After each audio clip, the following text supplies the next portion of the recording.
వీళ్ళు అస్సలు అర్థం కారు. చదువుకి సింబల్ ఆడది అంటారు, ఆడపిల్ల చదువు మధ్యలోనే ఆపేస్తారు. డబ్బుకి సింబల్ ఆడది అంటారు, పట్టు చీర కొనాలన్నా మొగుడునే అడుగుతుంది. ధైర్యానికి సింబల్ ఆడది అంటారు, మొగోడి తోడు లేకుండా ఒంటరిగా నడవకూడదు. మొత్తం భూప్రపంచంని ఆడదాంతో కంపేర్ చేస్తారు.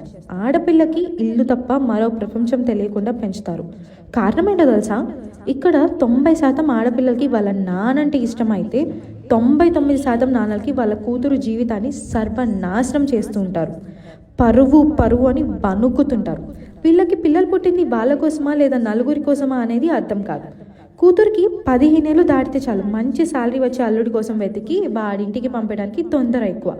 డబ్బు ఉన్న వాడింటికి వెళ్ళి నీ కూతురు చేసేది సంసారం కాదు, స్లేవరీ. 4 నగలు వేసుకుని మంచి చీర కట్టుకుంటే సుఖపడినట్టు కాదు, అది రిచెస్ స్లేవరీ.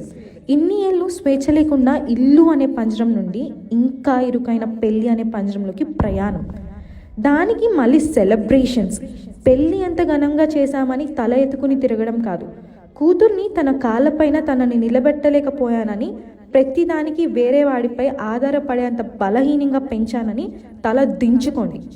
ప్రతి ఆడపిల్లకి మొగుడు వస్తాడు, రెక్కల గుర్రంపై తీసుకుని వెళ్తాడు లాంటి ఆశలేమీ ఉండవు. కానీ తన రెక్కల గుర్రంపై స్వేచ్ఛగా తిరగాలనే ఆడపిల్ల కూడా ఉంటారు. Please respect.